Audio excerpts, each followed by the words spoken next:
Hello, everyone, and welcome to another episode of Show Up with Camron Gran. I'm Camron Gran, your host, talking about, the age-old question, because we all need a chance to check in with people, and if we can't check with somebody in person, we need to run to the dear old Reddit to ask these questions for my enjoyment, your enjoyment, but also hopefully to analyze and think about how to communicate in a more cohesive way than our instinct is when we're not trying to find the best way forward that's advocating for our mental health as well, which is what I try to do with these. As always, remember, I am not a therapist. I am simply somebody going on his own mental health journey, trying to give you little tips and tricks that I've learned along the way. You can take them, you can leave them. It's all up to you. Really, I don't know, I'm doing all these shoulder moves, but I'm digging it. I hope you like it. I love doing these for you. We're going to dive right in.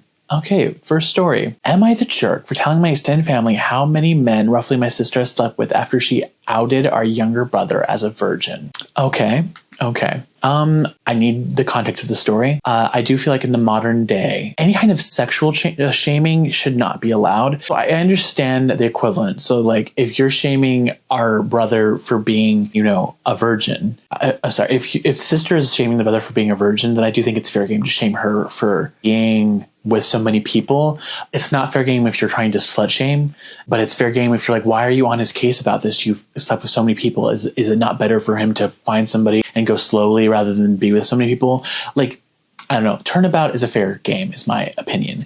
But I am somebody who's like, we shouldn't like shame people for trying to find people, because I'm somebody who I'm like, I feel like I've slept with way too many people and not had a relationship. And I don't want to say I'm, gullible, but I feel like maybe I am, because I tend to believe people when they say things to me, and then I move to the next step, and then I get ghosted. And sometimes I wait for long periods of time, and I'm like, okay, so as long as we keep going forward, it'll be fine. But then again, ghosted. I'm like, what in the world am I supposed to do? But again, I grew up in a very religious household, so I also would not shame somebody who also grew up that way, who wanted to remain a virgin until they find somebody that A, they either care for a lot, or B, they marry. I don't know how serious it is. So with that little spiel, let's dive into the actual story. Okay, I'll also give you the verdict. We had a family dinner this evening. My family has 4 kids in total. Me, my elder sister, 29 female, younger sister, 24, and youngest brother, 22. Okay, that's normal. Extended family attended our family dinner, so all of our significant others, our cousins, aunts, and uncles, etc. During the dinner, my eldest sister and youngest brother get into a mild disagreement. My sister seemed, at least to me, to be coming across as a very aggressive, out of frustration and losing said argument. The two of them were too absorbed in their argument to relate. The rest of us were getting a bit fed up. Eventually, my sister got really fed up and said, "Shut up, I'm not going to argue with a 22-year-old virgin." My brother hadn't done any personal attacks up until that point. It was completely unprovoked. I think it might have been the alcohol, as my sister is a mean drunk. If you're a mean drunk, I don't think that's an excuse to be mean. If you know that, you either need to drink less when you're with people, or you shouldn't drink with people. If you're going to be mean, I don't think alcohol is an excuse for you to be like, oh, it's acceptable. No, you should drink a little less if you start becoming mean, in my opinion. Anyway, I immediately told my sister to grow up and that she was making an embarrassment of herself. She replied by saying everyone knows he's a virgin and she didn't say anything wrong. This annoyed me, as my bro definitely has confidence issues and doesn't need to be made fun of like this. Sorry, I read the next part and it made me laugh. Let me start again from the beginning of the sentence. So I responded by saying how she slept with well over 100 men while she was in college, and that since everyone in the family knows that it's not a big deal, right? Turns out her husband didn't know this amazingly.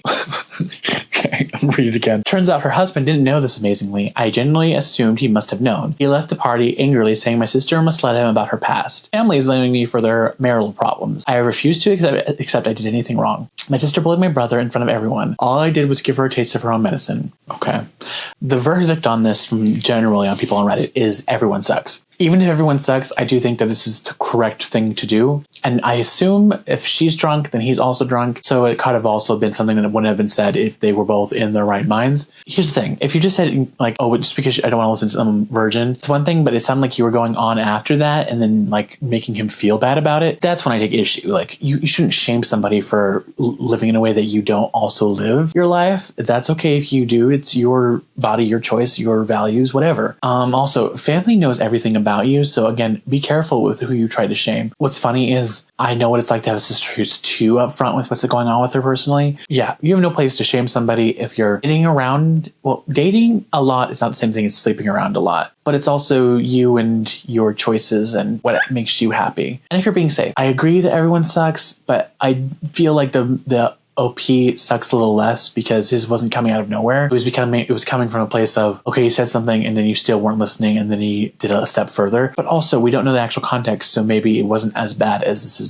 making it out to seem. Yeah, with that, that's it. I don't really have a lot of opinions about that because I've definitely been shamed before by other people, and normally the only time it bothers me is hypocrisy. I do think you deserve to be called out for hypocrisy. Now, if your husband doesn't know something because you didn't share it with them, but the entire family knows, and then your argument for telling everybody that your brother's a virgin is that, oh, everyone knows. Well, if everyone in your family knows this about you, and this person just says it out loud and your husband doesn't, I feel like both logically seem like they both make sense, even though everyone does suck for even talking about it, especially if it's a negative context. Moving on to the next story. Am I the jerk for punishing my son after he said something racist? Okay, my first instinct is to say no, but let's read. I'll tell you what the verdict is. About a week ago, my 39 female family ordered Chinese food for delivery. When the delivery driver came to the door, my daughter, 16 female, was taking the cat upstairs to put in her room because he always tries to eat the food. My son, 13 male, loudly says, "Make sure to hide the cat from the Chinese guy," as I am at the door getting the food from the Chinese delivery driver. He's very obviously heard what my son said and was upset by it. I quickly apologized and took the food. I told my son that racist jokes were completely unacceptable and very wrong, and he refused to admit that he was in the wrong. So later that night, I forced my son to write in a sincere apology to the delivery driver. His name was on the receipt, as well as write a one-page paper on Chinese culture and a one-page paper on why racism is perpetuated by racist jokes and stereotypes. Then the next day, I took him to the restaurant and had him read his apology aloud to the delivery driver, as well as give him the papers he wrote. The driver was very appreciative of the apology and thanked me for making my son do it. He then told my son about multiple instances when he had faced racist comments and attacks from people while he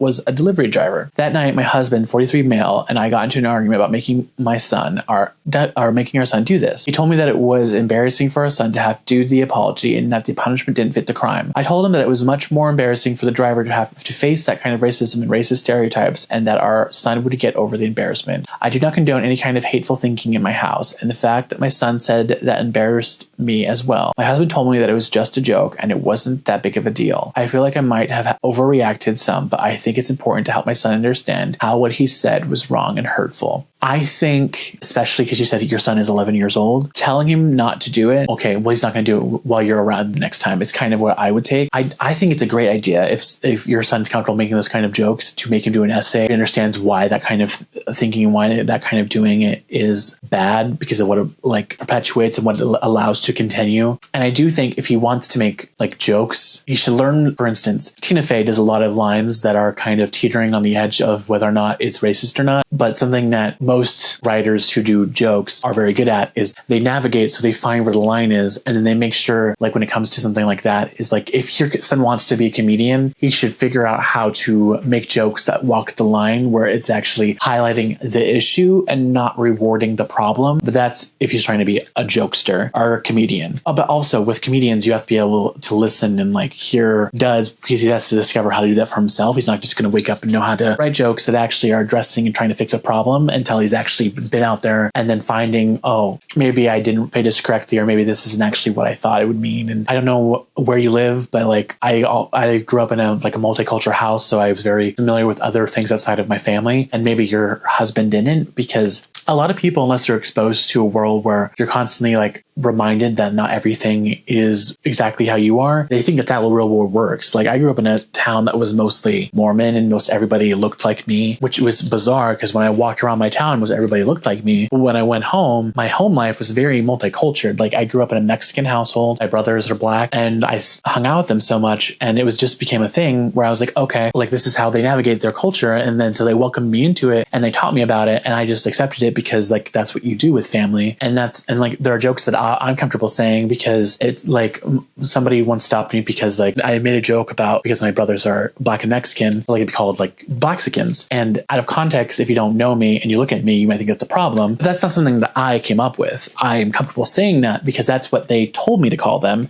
And it was like a term of endearment for at least my family. And we always laughed when they said it, which is why I thought it would be funny to other people. And I'm okay. And that's why I'm okay saying it, because it's like an inside joke. That's the difference, is like there's research behind it. Like I've talked to people. I didn't just like make the jokes because it's a stereotype that's been perpetuated for so long. And that's why I'm saying it's a good idea to make him like do this paper, to do these reports, because I'm sorry, the best comedians are educated so much that not only do they know where the line is, they know how to set up a joke to make it funny. Like if you watch Modern Family, so much of like the jokes are teetering the line of like, if you out in public and you're saying this, if you're not part of the inside joke, it can turn instantly into something regrettable because people don't know the context. They just hear the bad thing. In order to set that stuff up, you have to know how to like do jokes. But also I have family members who think that it's okay to make those kind of jokes, to be, racist for no other reason than to be racist because they think it's funny. And that's always bothered me, because I'm like, just because you can make a joke and you think it's funny doesn't mean that you should. If you're not if you're not adding anything into the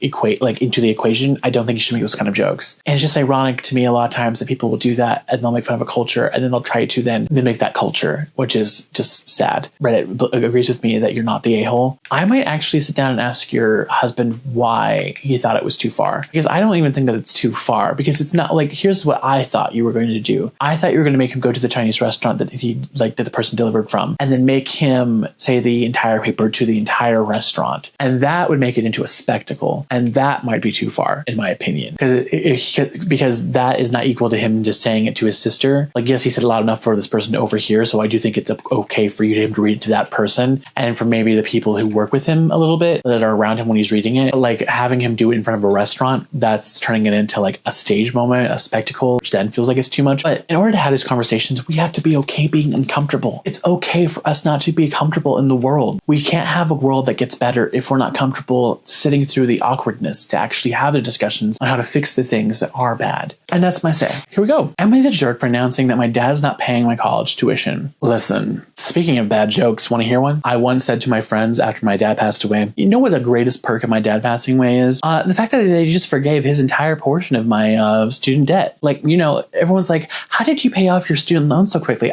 My dad just passed away. Is that a hilarious joke? No, but it's a joke that speaks directly to the pain that's in my heart deep down. And that's why I say it, because there is a truth in comedy. There is a truth in tragedy. And for me, comedy and tragedy speak hand in hand.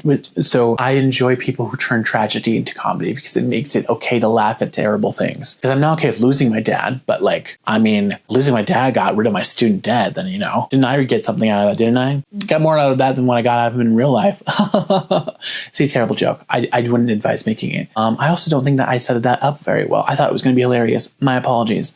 But again, my dad did help me with my student debt, but that's a joke that I thought of because of college tuition. I'm still paying it off, by the way, but still hilarious. Here we go. My aunt and uncle are paying for my cousin's college. My dad had a college fund for me, but he had stipulations, like he wanted nothing below a B for grades and to pre-approve any classes I take. Weekly meetings to discuss grades and a bunch of other stuff, which would be fine if I have a normal dad. Mine isn't. My dad has a temper, and I spent 6th to 12th grade stressed out about grades and being screamed at or grounded over things that sometimes weren't even my fault, like a teacher not updating online grading and an assignment being marked missing because of it, and getting my backpack and locker randomly searched by him for no reason besides to make sure I'm not hiding anything. I decided to pay for school myself because of 1, not being stressed over being screamed at. 2, I didn't feel like constantly worrying that he'd disapprove a class or a grade and decided not to pay, which I could totally see him doing. I'd rather be in debt than controlled for 4 more years. I just finished my first year. Well, my family got together on the 4th, and sometimes they're nosy. They were talking about my cousin's school, and my uncle looked at my dad and said, well, how much is my name school costing you? I said, what are you asking him for? I'm the only one paying for it. Later on, my dad was pissed and said that it was out of line to say that, and I embarrassed him. I didn't do it to embarrass him. I was being honest. He doesn't even know how much tuition is, so he was the wrong person to ask. Am I the jerk? Right away, I'm going to say, no, you're not the jerk. Based on what you said about how controlling your father was, I think the best thing you did for yourself was to ensure your father did not have something he could lord over you to exert more control over you, because that is something that happens. Luckily, my father did not do that for me, but every time I was in school, because he did sign that for me, I felt the weight of him trying, it's not just my dad. It's money is crazy for people. There are people who don't care about like money. Like they do care, but their number one concern is just like taking care of their family. Like they want to be paid back, but if their family can't pay them back, they don't like hate them for it. They don't all of a sudden no longer talk to them because they haven't paid them back or like any of that kind of stuff. Money is hard for a lot of people, and especially when you're mid to low or even like poverty stricken. It's just like you have to be okay being in debt to somebody else, which is something I learned I'm not okay with, but I learned now. Like I'm going to school again and I have to pay for my loans and stuff. Both my parents have passed away and everyone wants you to have a cosigner, but I don't have family that I talk to. I don't have anybody to ask for that. And I could be sad about that, or I could be like, you know what? These are my decisions. This is my decision to go back to school. I can do what I need to do to make sure that I can afford this. I can set myself up for success. I just have to make sure that I follow through on all my plans. And that's what I'm doing. So yeah, overall, I think that I agree with Reddit where it says that you are not the a-hole. You are not the jerk. I agree with Reddit when I say that you're not the jerk. What I will say is the part at the end when he said you embarrassed him, based on what your setup is, my answer is no. But I'd have to hear how you said it to the family, because tone is everything.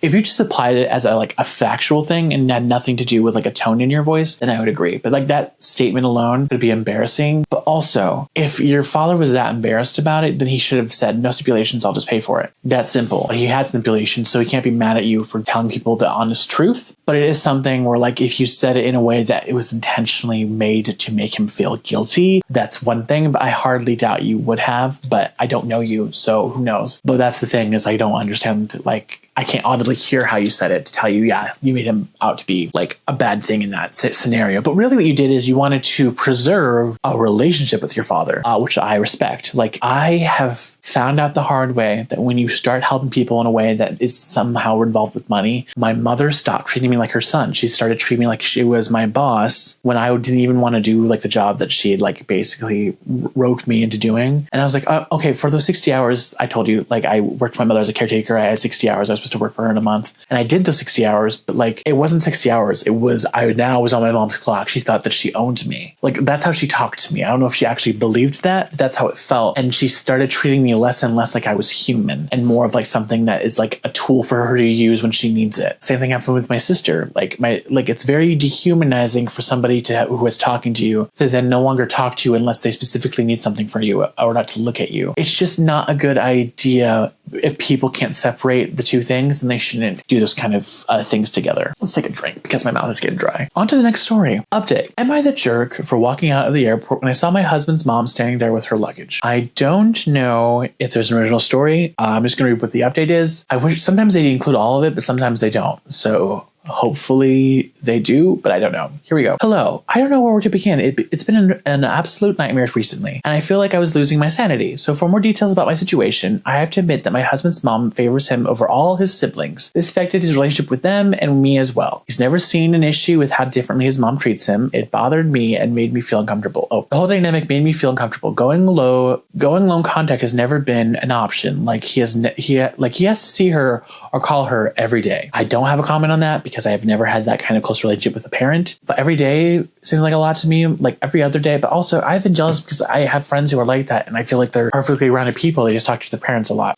Parents, to have them, right? Both my parents are dead. Most of his siblings don't talk to him, and I 100% believe it's because of his mom's favoritism, like I said. He does bear some blame for not seeing how wrong this is till this day. In many instances, I found myself making excuses for his behavior. Even in my posts, I did it spontaneously, and I don't know why. But I guess it's because of how much I love him and because I really, really wanted to be able to work this type of thing out without letting them affect our marriage. Regarding what happened with the trip, he tried to have a talk with me, and most of what he said came from a place of blame towards me. I just couldn't continue with this argument. I told him I needed space and that I would be going to stay with my sister for a while. He didn't take it well. He literally got up from the couch and opened the door, telling me to go right then. In that moment, and seeing how he was still not even anywhere near understanding what he had done, I just had pictured years and years of my life being lived like that, and I was like, no, I can't do it. Can't take any more of it, especially when he keeps focusing on being right every time. His mom can do no wrong. I'm always the aggressive, crazy, jealous, pathetic overreactor. All these people's opinions, advice, and concerns were like a spark, like the wake-up call I really needed. So I wish that it didn't get this far, but that what's done is done. Right now I'm staying with my sister. I brought my dog with me as well. He sent me his last message telling me I'm the one choosing to end what we had together. But I believe it's the other way around, especially with how he keeps making his mom the victim in this situation. It's become clear now that we keep going in circles with no end in reach, and I'm just so exhausted and overwhelmed. I'm not mad at him, and I don't expect him to change, but at least I'm giving options to decide what's best for me in my future, even if it's separation and divorce. A big thank you to those who reached out and with resources that I feel very, very lucky to have come across. Just wanted to give you an update since many of you asked for it. Without knowing the original story, I do think that something that has never fully made sense to me is like choosing one or the other, especially with DBT. A lot of it, the teachings is treating everybody as equal. And then so you're trying to have a balanced life with not only yourself, but your partner and with your family. But to always believe that your mother is correct without listening to what your wife is actually saying is an issue. And if you're never actually willing to listen to your wife, that's also an issue, because it's not the fact that you're well, it is a problem just to choose your mom right away, but it's also a problem to not hear what your wife's concerns are, because especially if your wife planned a trip for you and then your mother just shows up out of nowhere. A lot of times if you're married to somebody, they want to go on romantic getaways and you need to ask them to invite somebody, because usually that's what it is. They're like, I planned this trip because I wanted to do something romantic with you. I want to have this time with you because we have been busy in our lives. So I want to reconnect with you because I love you. And the fact that his response was, okay, well, if you're going to leave, then here, go. And especially if she's been in her sisters for a while and he wasn't like calming down, but even it's just so crazy because it's not the fact that he's choosing his mom's side, it's that he's not even listening to what her concerns are or what she was upset with to begin with. Because it's one thing to hear somebody out and say, I hear you, let me hear everything you're saying, and maybe maybe I'm wrong, but you can't go in with a choice already made. That's not a conversation. If you're already had a choice, then you should just tell somebody, you should just go. We could spend an hour and a half talking, but I've already chosen this. So really it would be a waste of both of our times to continue discussing this, especially because if you're trying to start a conversation with him to fix the relationship to be better and he's unwilling to engage, and you're right, maybe the only solution is to end a marriage, which is unfortunate, especially if you love somebody. And there are people that are really close with their family. I don't think being close with your family is a bad thing. It's just knowing how to set healthy boundaries. If your wife doesn't, well, that's another thing. It's if being close to your mother is very important to you, and that's something that you need to tell people you're dating right away so they know that about you, so that way they're choosing that. And maybe that's something that slowly develops more and more as they were together.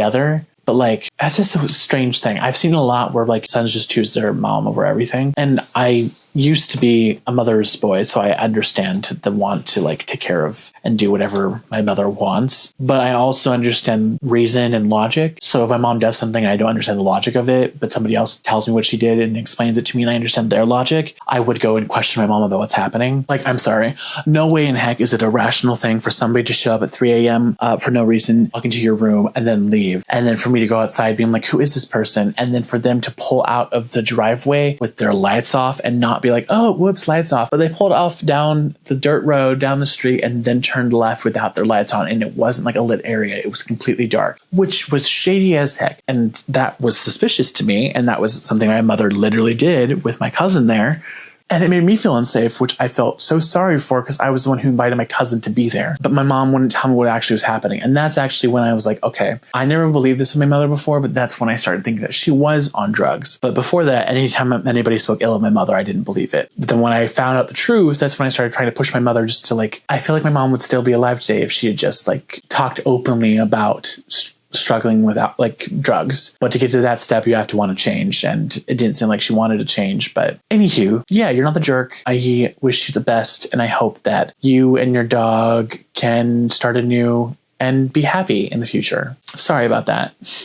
Next story. Again, this is before the facts. I mean, it's probably after because it's an old post, but I do will I be the jerk for refusing to stop cooking bacon in my kitchen due to my teenage daughter's vegan lifestyle? I want to say no, and here's why. If you want a completely meat-free kitchen, it should be your own kitchen. So I don't know how old your daughter is, but when she can afford her own kitchen, then I understand. If you have vegan options and she can eat those, then that's perfect. She maybe if she doesn't want her food touching meat, the solution is maybe for birthdays and Christmases, instead of getting her presents, you buy her kitchen utensils and tools that she can have that are hers alone that you don't touch, that will never touch meat, if that's the thing that she wants. But the kitchen entirely, no. Especially because you can buy her own chopping board and stuff that you can say, this, like, we will never use it. This is your chopping board. This is your containers. We will never put meat in this. This is yours to use. Like, you can do those kind of things, but like to never use the kitchen when you don't have to touch the surface of a kitchen to like cook in it, crazy. Dad here, old fart, loves his daughter to pieces, but I'm struggling to see eye to eye with my teenager and wife on this one. We're always been a meat-eating family. We live in the rural Midwest, and bacon for breakfast is pretty much a given. This year, my 14-year-old daughter decided to go vegan, and I jumped onto her support team with enthusiasm. We learned how to substitute ingredients, cook new things, try new things, adjust our budget to include more expensive vegan substitutes for her, etc. None of this has been a problem for me until recently. She saw me cook bacon in a pan, and then I rinsed it out to load in the dishwasher. She exploded in anger. Teen years, I'm not too fussed about the anger explosion. I know she doesn't mean it, and said that was her pan for vegan food. I was completely floored and said, kiddo, this here is a family pan, older than you. It's not your pan. She asked me to purchase her a pan that she can solely use for vegan food. I didn't want her to feel weird about food, so I said sure and ordered her a few colored ones that are only for her. The reason that they're colored is so it helps me remember that I'm not to touch them unless I'm cooking vegan. That wasn't good enough. Now apparently the dishwasher is contaminated with animal product and the fridge has bacon grease fingers on it because I eat bacon and then touch the fridge. And she's asked me and her mom to completely stop eating meat at home. I don't mean I literally touch the fridge with greasy bacon hands because I wash my hands, but it's clearly enough that it upsets my daughter. Frankly, I'm on team hell no. Her mom is much more amenable and surely wants me to consider taking our daughter up on the request. My wife's reasoning is that both our parents live close so we can eat meat products there and that she doesn't want our daughter to feel uncomfortable in the kitchen. My daughter says she is fine with cheese and butter in the fridge, but it's specifically meat products that make her feel sick. Now I'm sorry for her, but I feel like she just needs to adapt and live side by side because I'm not going to stop eating bacon in my own house. Okay, so you did the things I thought you should do when I read the title, and I agree. However, what I would say to do is that fridges have two sides, and maybe what the solution would be how to make it so that way if you have meat products they don't leak down, because usually there's a shelf that you're supposed to put meat in and that's to help preserve it. But I would say we're not going to get rid of the meat. However, I am okay with separating it so it doesn't touch, because usually fridges have like different drawers for fruit and meat and stuff, and usually solutions for like chicken and meat and stuff like that is you generally don't want like chicken or meat to be like over like salads and like vegetables and stuff like that, because the juices will run down. I'm pretty sure like you're supposed to put like normal meat above chicken meat, because if it drains, it has like the risk of salmonella. So you want that at the bottom. But that would be my solution is, I don't know what kind of fridge, if it's just one drawer or like the 2-1, because it's very simple to be like, okay, on this left side of the fridge, we will keep all the meat. On this right side, you can put all the vegan stuff, and we won't put anything that's not vegan on that side. My other solution might be to get her a mini fridge and say, okay, you want to not have any of the meat touch, so I will get you a mini fridge and you can put anything you have in there, but that's it. You're not going to take over the kitchen. You can keep your vegan stuff away from the meat stuff in that fridge. My only issue with this is more of she's talking to you and then just getting the things, and that's not really how the real world works. So like if she wants that, then maybe you say, okay, well, we're not going to do that, but I am okay if you get a mini fridge and we can help you put it in your room so you have a place to put all your vegan stuff so you don't want it touching any of the meat. Because I don't think it's a good precedent to set that your child can dictate how the house runs. And even if you live next to family, I still think that's iffy, because then the more that you're giving, the more it feels like they can take over. And that would be my struggle or worry, is making them feel like they have complete control. It's one thing if you are all vegan or something like that, and there was one, it's an iffy thing. I have a friend who is like a freegan, she's vegan except that she doesn't believe in animal waste. Like if you kill an animal and the animal's already dead, she doesn't believe that you should waste any part of it. So if somebody has already made like a meal, it's almost about to expire, she'll eat that because she doesn't want to waste the animal's life, but she also doesn't go out and buy those things. So usually it's called a freegan because she only gets it if somebody else has it and is going to allow it to go to waste. She doesn't spend money on it. She doesn't seek it out. It's just something that comes into her life, which I actually respect that kind of mentality. But I know that's not everybody's take on it. But yeah, that's my thing, is just to set her up for success in life. I would make her aware that other people might have other ways of viewing the thing that bothers her, and she needs to know how to make compromises with other people, especially if not everyone has the same beliefs as her. Because that's what I would say, just to make sure that you're setting her up for success with the real world and not just the world you've created for her at home. But again, you're not the jerk. I don't think she's a jerk. It's just more of a, how can we compromise and have a conversation and actually solve a problem where like she feels like she's heard and she has a solution, even if it's not the one that she is envisioning and wants in her head. It's a solution that actually works for both of you. That's good communication. And it's a good boundary to say, no, I'm not going to do that. I'm going to cook in my kitchen because I spent a lot of my years making the money to pay for this kitchen. You know, a lot of hard work to even have a house. So yeah, I'm not going to not use a kitchen when it took me so long to even afford one. I live in an apartment. You know, I wish I had a house. You lucky person. Okay, everyone. That's it for this episode. I hope you guys enjoyed it. Did you guys agree with my am I the jerk reactions? Or do you have your other opinions? I'd love to hear them. These are the classic ones. Maybe you guys have heard them before. I haven't. I've discovered this and I thought it was a great way of just talking about boundaries and just going over relationships, because a lot of times these people aren't bad. They're just bad with communicating. Or if they are bad, I try to give them the benefit of the doubt and say, hey, you're communicating the wrong way. Maybe if you said it this way, it would go better for you. And then obviously you come across a rare person who is just that bad as a human. But we haven't got there yet. I hope you guys enjoyed it. I will see you guys next time. But before you go, I would love it if you would support this channel by giving it a thumbs up, a like, give it a comment. I'd love to hear from you, as I said. And if you want to, you can subscribe and get little like notifications if you push that bell button to like know when I post more videos. They're going to happen more frequently. And I hope to hear from you guys more in the future. And as always, I'm going to remind you guys to show up for yourself because you matter. Okay, see you next time. Bye.